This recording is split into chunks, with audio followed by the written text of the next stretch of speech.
வணக்கம் நண்பர்களே.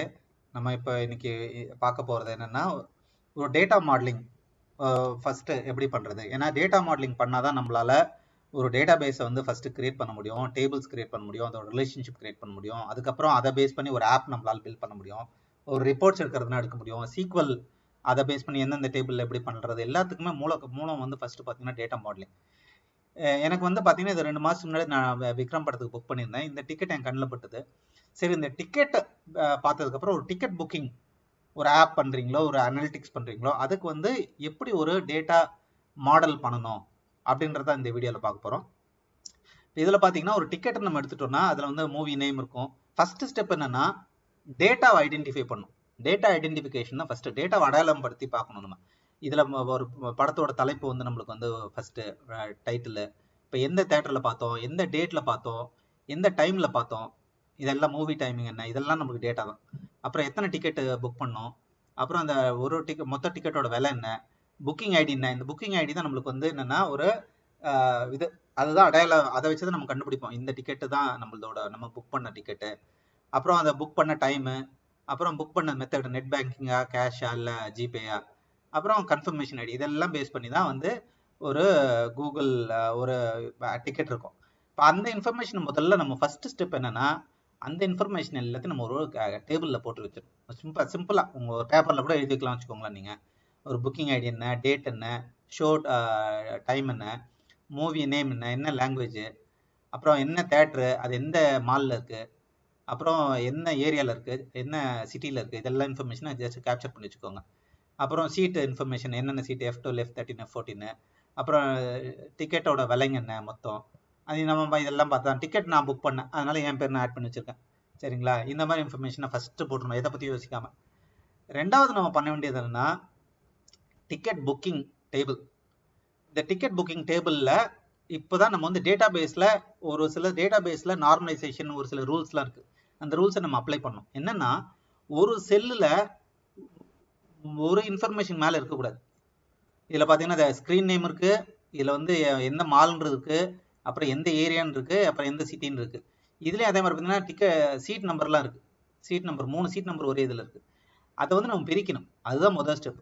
என்ன பண்ணுறோன்னா ஒரு ஸ்க்ரீனை வந்து ஒரே இன்ஃபர்மேஷனாக சீனை தனியாக, சினிமானா அந்த வென்யூன்னு கூட வச்சுக்கோங்களேன். வென்யூ ஸ்க்ரீன் ஒன்று, வென்யூனா எந்த இடத்துல, லொக்காலிட்டினா அது ஏரியா, அந்த சிட்டிக்குள்ளே, சிட்டினா இது இங்கே போடலாம்.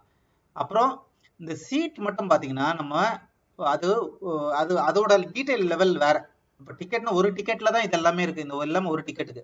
ஆனால் சீட்டுன்றது பார்த்தீங்கன்னா ஒரு டிக்கெட்டுக்கு உள்ள ஒரு 3 சீட் இருக்குன்னா அது 3 இன்ஃபர்மேஷன். அது அந்த லெவலில் வராது. இப்படி தான் நம்ம எழுதணும். ஏன்னா 3 டிக்கெட் இருக்கலாம், இன்னொருத்தர் வந்து 8 டிக்கெட் எடுத்துருக்கலாம். நம்ம இப்படி காலமாக போட முடியாது. இங்கே வந்து டிக்கெட் சீட் 1, சீட் 2, சீட் 3 போட்டால் நம்ம வந்து என்ன பண்ணுற மாதிரி ஆகிடும். அது வந்து டேட்டா பேஸோட கான்செப்டே கிடையாது. ஒரு ரிப்பீட்டிங் காலமே இருக்கக்கூடாது. இந்த மாதிரி இன்ஃபர்மேஷன்லாம் நமக்கு இப்படி தான் போடணும். அப்போ தான் நம்ம ஸ்டோர் பண்ண முடியும். நம்மளால 8 சீட்டு 10 சீட் எடுத்தாலும் இப்படி போட முடியும். அந்த மாதிரி நம்ம இப்போ ஃபர்ஸ்ட் எழுதி வச்சுக்கணும். அப்புறம் என்ன பண்ணணும்னா எந்தெந்த இப்போ இந்த டோட்டல் அமௌண்ட் பார்த்தீங்கன்னா என்னால் வந்து இதை 3த்தையும் ஆட் பண்ணால் எனக்கு டோட்டல் அமௌண்ட் கிடைச்சிடும். அப்படின்னும் போது இந்த டேட்டா எனக்கு ரிடண்டன்ட், இது வந்து ஒரு டூப்ளிகேட் டேட்டா. இந்த மாதிரி டேட்டாவை நம்ம ஸ்டோர் பண்ண தேவையில்ல. அதனால இதையும் டெலீட் பண்ணிடலாம், இதை டெலீட் பண்ணிடலாம். சரிங்களா? அதுதான் நம்ம வந்து ஃபர்ஸ்ட் ஸ்டெப்பில் பண்ணியிருக்கோம். ரெண்டாவது ஸ்டெப்பில் என்ன பண்ணியிருக்கோன்னா பார்த்தீங்கன்னா அது நம்ம பண்ணியாச்சு.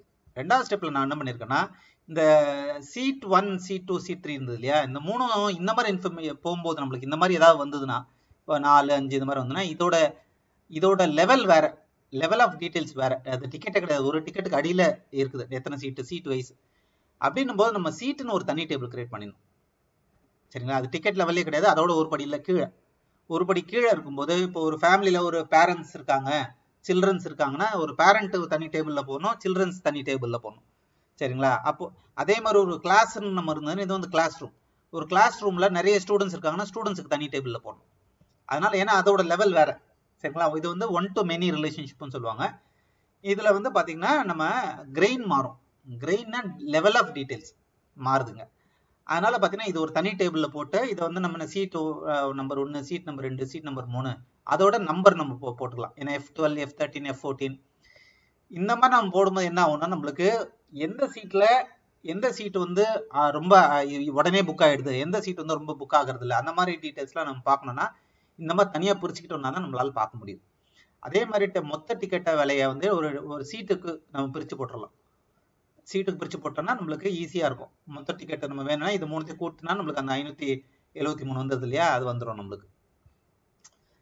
அதே மாதிரி அடுத்த லெவலில் என்ன பண்ணுறோன்னா, இதில் நம்மளுக்கு இப்போ இங்கே பார்த்தீங்கன்னா ஸ்க்ரீன், இந்த cinema theatre, locality, area, city, இது எல்லாமே பார்த்தீங்கன்னா நம்மளுக்கு இந்த டிக்கெட் கூட நேரடியாக சம்மந்தப்பட்டது கிடையாது. இது எல்லாமே பார்த்தீங்கன்னா இந்த ஆடியோ ஒன் மூலியமாக தான், இந்த ஸ்க்ரீன் மூலயமா தான் அது கனெக்ட் ஆகிடும். இந்த ஸ்க்ரீன் மட்டும் நீங்கள் வச்சிருந்தா போதும். மற்றதெல்லாம் இன்ஃபர்மேஷன் நான் வேற ஒரு டேபிளில் போட்டேன்னா அது ஏன்னா அது ஸ்க்ரீன் சம்மந்தப்பட்டது.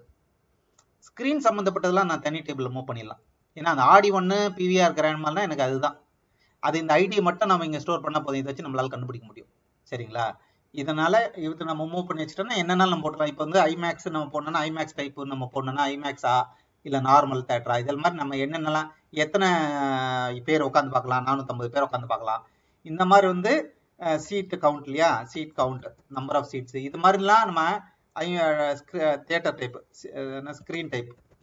ஸோ இந்த மாதிரி என்னென்னலாம் அடிஷ்னலாக நம்ம ஸ்க்ரீன் ரிலேட்டடாக கேப்சர் பண்ணுமோ இது எல்லாத்தையும் நம்ம இந்த டேபிளில் கேப்சர் பண்ணி வச்சுக்கலாம். ஏன்னா நம்ம வந்து இது இந்த டேபிளில் இது வந்து ஸ்க்ரீன் லெவல் இல்லையா, நம்ம இங்கே போட்டோம்னா கரெக்டாக இருக்காது. ஏன்னா ஒரு டிக்கெட் லெவலில் கிடையாது, அது இந்த டிக்கெட்டுக்குன்னு கிடையாது, அது ஸ்க்ரீனுக்கு தான். அது இப்போ எப்பயுமே இந்த ஆடி 01 ஐமேக்ஸ்னா அது ஐமேக்ஸ் தான், அதனால தான் அந்த டேபிளில் இருக்கும்.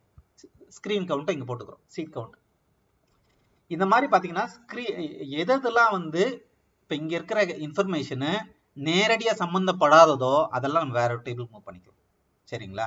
அதுதான் இங்கே சொல்லியிருக்கேன். மூணாவது அடுத்த ஸ்டெப் நம்ம என்ன பண்ணுறோம்னா, இப்போ இந்த மூவி பார்த்தீங்கன்னா விக்ரம் படம்ன்றது மட்டும் நான் இங்கே போட்டிருந்தேன். இப்போ இந்த விக்ரம் படம்ன்றது மட்டும் ஒரே ஒரு இன்ஃபர்மேஷன் கிடையாது. இந்த படத்துக்கு பார்த்தீங்கன்னா யூஏ சர்டிஃபிகேட், ஏ சர்டிஃபிகேட்டு, என்ன மாதிரி சர்டிஃபிகேட் அந்த டைப் படத்துக்கு, அதோட மூல மொழி என்ன, தமிழ் மொழி படத்தில் ஃபர்ஸ்ட் எடுத்தாங்க, அப்புறம் இது பாலிவுட்டா, ஹாலிவுட்டா, கோலிவுட்டா, அந்த மாதிரி இன்ஃபர்மேஷனு, இந்த மாதிரி படத்தோட எவ்வளோ நேரம் ஓடிச்சு அந்த படம், அந்த மாதிரிலாம் நமக்கு நிறைய இன்ஃபர்மேஷன் கேப்சர் பண்ணலாம் இல்லையா, படத்தை பற்றி அந்த ஒரு படத்தை பற்றி. அதனால அதுக்குன்னே ஒரு தனி டேபிள் நம்ம மூவ் பண்ணிட்டு அந்த மூவி ஐடி மட்டும் இங்கே வச்சுக்கலாம். அப்படி வச்சுக்கிட்டா என்னன்னா நமக்கு என்னைக்குனாலும் இது இப்போ மூவியோட அடிஷனல் இன்ஃபர்மேஷன் ஏதாவது கேப்சர் பண்ணனா போடலாம். யார் மெயின் ஹீரோ, மெயின் வில்லன், அந்த மாதிரி இன்ஃபர்மேஷன்ல நம்ம போடணும்னா கூட இதில் எல்லாமே நம்ம கேப்சர் பண்ணிக்கலாம். சரியா? அதுக்கு தான் இது தனி டேபிளில் வச்சுக்கிறோம். அதே மாதிரி இந்த கஸ்டமர் நான் சொன்னேன் புக்டு பை இப்போ ரவிசங்கர் போட்டிருந்தேன். அந்த மாதிரி புக்டு பை எல்லாம் பார்த்தீங்கன்னா அந்த கஸ்டமர் புக் பண்ணுறவர் யார், டிக்கெட் புக் பண்ணுற கஸ்டமர், அந்த கஸ்டமருக்குன்னு பார்த்தீங்கன்னா மொபைல் நம்பர் இருக்கும், சரி இமெயில் இருக்கும், அவரோட ஏஜ் இருக்கலாம், ஏஜ் ரேஞ்ச் இருக்கலாம், ஏன்னா 30 வயசு டு 35 வயசா அந்த மாதிரிலாம் போடலாம். அப்புறம் வந்து ஜெண்டர், அவர் வந்து மேலா ஃபீமேலா யார் புக் பண்ணா, அந்த மாதிரி இன்ஃபர்மேஷன் நமக்கு கிடச்சிதுன்னா இதெல்லாம் கூட நம்மளால் போட முடியும். அதனால பார்த்தீங்கன்னா இந்த கஸ்டமர்ன்றது ஒரு தனி டேபிள் தான் ஆக்சுவலாக. அதுக்குன்னு தனியாக நிறைய அவங்களுக்குன்னு ஆட்ரிபியூட்ஸ் இருக்கும். இந்த ஆட்ரிபியூட்ஸ்ன்னு சொல்றது அவங்களோட குறிப்புகள், அவங்களுக்குன்னு நிறைய குறிப்பு இருக்கும். அந்த குறிப்பு எல்லாத்தையும் நம்மளால எவ்வளோக்குள்ள குறிப்பு அதிகமாக நம்ம எடுத்து வைக்கிறோமோ அவ்வளோக்குள்ள நம்மளால அனாலிட்டிக்ஸ் பண்ண முடியும், காலம்ஸ் நம்ம ஆட் பண்ணணும்னா. அதுக்காக இது தனி டேபிளில் போட்டுரும். பார்த்தீங்கன்னா இந்த லெவலில் நம்மளுக்கு மூவியும் ஒரு தனி லெவலில் வந்துருச்சு, கஸ்டமரும் தனி டேபிளில் வந்துருச்சு. இப்போ பார்த்தீங்கன்னா நம்ம இனிஷியலாக ஸ்டார்ட் பண்ணது ஒரு சும்மா டேபிளில் ஸ்டார்ட் பண்ணோம். இப்போ நம்மளுக்கு வந்து கிட்டத்தட்ட ஒரு 5 டேபிள் ஆயிடுச்சு. இதுதான் வந்து நம்ம ஒரு டயக்ராமாக போட்டோம்னா டேட்டா மாடலிங்கில் இப்படி ஒரு டயக்ராம் கிடைக்கும் நம்மளுக்கு. பார்த்தீங்கன்னா டிக்கெட் புக்கிங் மெயினாக இங்கே தான். இதில் போய் நம்ம கவுண்ட் பண்ணால் எத்தனை டிக்கெட் புக் பண்ணாங்க ஒரு மாதத்தில், ஒரு வருஷத்தில் எத்தனை டிக்கெட் புக் பண்ணுறாங்க, எந்த ஸ்க்ரீனில் புக் பண்ணாங்க அப்படின்னு பார்த்தோன்னா இது எல்லாத்தையும் நம்ம ஜாயின் பண்ணி நம்மளால எடுக்க முடியும். சரிங்களா? ஐமேக்ஸில் எவ்வளோ எடுக்கிறாங்க, நார்மலில் எவ்வளோ எடுக்கிறாங்க, இல்லை எந்த லாங்குவேஜ் படங்களில் எவ்வளோ டிக்கெட் வாங்குறாங்க, டோட்டல் அமௌண்ட் என்ன, அதெல்லாமே பார்க்கலாம். அதே மாதிரி இந்த சீட் வைஸ் நம்ம சொன்னோம் இல்லையா, அந்த ஒரு சீட் வைஸ் நம்ம பார்க்கலாங்க. எந்த சீட்டில் ரொம்ப ஆக்குபை ஆகுது, எந்த ஃப்ரண்ட் ரோஸா, பேக் ரோஸா, கார்னர் சீட்ஸா, அந்த மாதிரி எல்லாமே நம்ம பார்க்கலாம். சரிங்களா? அந்த இன்ஃபர்மேஷன் இதை பார்க்கலாம். இது வந்து இந்த ரிலேஷன்ஷிப் ஒன் டு மெனின்றது என்னன்னா, ஒரு டிக்கெட்ல நிறைய சீட் இருக்கும் இல்லையா, 10 சீட்டு புக் பண்ணலாம், 10 டிக்கெட் புக் இருக்கும் ஒரே டிக்கெட்ல, ஒரு 10 சீட்டு முடிச்சு. அதனால பார்த்தீங்கன்னா இதுல நிறைய இது ஒரு டிக்கெட் வந்து ஒன்று இல்லை நிறைய ரெக்கார்ட் இருக்கலாம். ஒரு டிக்கெட்ல இதுல ஒரு டிக்கெட்டுக்கு இதுல நிறைய ரெக்கார்ட்ஸ் இருக்கலாம். அதே மாதிரி ஒரு படத்துக்கு நிறைய டிக்கெட்ஸ் இருக்கலாம். அதான் இங்க இருந்து ஒன் டு மெனி. அதே மாதிரி ஒரு சினிமா ஹாலுக்கு நிறைய டிக்கெட்ஸ் இருக்கும் இல்லையா, அதுதான் இது ஒன் டு மெனி. இதுக்கு ஒன் டு மெனி. அதே மாதிரி ஒரு கஸ்டமர் நிறைய படத்துக்கு டிக்கெட் வாங்கலாம், ஒரு நிறைய ஷோஸ்க்கு வாங்கலாம், அதனால ஒன் டு மெனி. இந்த மாதிரி ரிலேஷன்ஷிப் நம்ம ஃபர்ஸ்ட் பில்டு பண்ணிட்டோம்னா நம்மளுக்கு ரொம்ப ஈஸியாக இருக்கும். ஆக்சுவலாக பார்த்தீங்கன்னா ஒரு ஐடியா கிடைக்கும் நம்மளுக்கு. யார்கிட்ட இதை காட்டணும்னாலும் ஓகே இப்படி தான் நம்ம பண்ண போகிறோம், ஒரு அப்ளிகேஷன் பில்ட் பண்ண போகிறோம், ரிப்போர்ட்டிங் நம்ம இப்படிலாம் ஜென்ரேட் பண்ணலாம், டேட்டா இப்படி ஸ்டோர் பண்ணலாம், சீக்வலை நம்ம இப்படி எழுதலாம், சீக்வல்ஸுக்கு கண்டிஷன்ஸ் நான் இது மாதிரி எழுதலாம். இந்த ஒன் டு மெனி ரிலேஷன்ஷிப்ஸ்லாம் எனக்கு தெரிஞ்சதுன்னா சீக்குவலை நம்ம ஈஸியாக எழுதலாம். அப்புறம் பிரைமரி கீ ஃபாரின் கீல என்னால் ஈஸியாக டிஃபைன் பண்ணலாம் அப்படின்ற இதெல்லாம் ரொம்ப ஈஸியாக நம்மளால விஷுவலைஸ் பண்ண முடியும், நம்மளால யோசிச்சு பார்க்க முடியும். அந்த ஒரு காரணத்தினால தான் டேட்டா மாடலிங் தான் ஒரு டேட்டா பேஸுக்கும் ஒரு சீக்குவலுக்கும் இந்த மாதிரி ஒரு டேட்டா அனலிட்டிக்ஸ் டேட்டா சயின்டிஸ்டுக்கு எல்லாத்துக்குமே வந்து ஒரு முதல்ல நம்ம ஃபர்ஸ்ட் கற்றுக்க வேண்டியதுன்னா டேட்டா மாடலிங். இன்னைக்கு நம்ம இந்த எக்ஸாம்பிள் பார்த்தது உங்களுக்கு ரொம்ப யூஸ்ஃபுல்லாக இருக்கும்னு நினைக்கிறேன். ஒரு தேட்டரோட டிக்கெட் எடுத்து அதுக்கு ஒரு டேட்டா மாடலிங் நம்ம எப்படி ஒரு அப்ளிகேஷன் பில்ட் பண்ணோம்னா எப்படி டேட்டா மாடலிங் பண்ணணும் ஒரு ஸ்டெப் பை ஸ்டெப் பார்த்தோம். இந்த வீடியோ உங்களுக்கு பிடிச்சிருந்ததுன்னா லைக் பண்ணுங்க, கமெண்ட் பண்ணுங்க, ஷேர் பண்ணுங்க, சப்ஸ்கிரைப் பண்ணுங்க, உங்க ஃப்ரெண்ட்ஸுக்கு எல்லாருக்கும் சொல்லுங்க. யாராருக்கெல்லாம் வந்து ஒரு சீக்குவல் கத்துக்கணுமோ இல்லை வந்து டேட்டா அனலிஸ்ட் ஆகணும், டேட்டா ஃபீல்டில் போகணும், டேட்டா சயின்டிஸ்ட் ஆகணும், இங்கிலீஷ் லாங்குவேஜ் தெரியாது எனக்கு தமிழில் கற்றுக்கிட்டா யூஸ்ஃபுல்லாக இருக்கும் அப்படின்னு நினச்சாங்கன்னா அவங்களுக்கு சொல்லுங்க.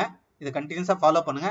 உங்களுக்கு வேற ஏதாவது டாப்பிக்கில் டேட்டா மாடலிங்லையோ சீக்குவல்லையோ டேட்டா அனலிஸ்ட் அந்த மாதிரி இது ரோல்லையோ வேற என்ன மாதிரி வீடியோ இருந்தால் உங்களுக்கு ரொம்ப யூஸ்ஃபுல்லாக இருக்கும்னு நினச்சிங்கன்னா அதுவும் நீங்கள் கமெண்ட்ல போடுங்க. நான் அதை வரும் வாரத்தில் அந்த மாதிரி வீடியோலாம் உங்களுக்கு நான் அப்லோட் பண்ணுறேன். நன்றி, வணக்கம்.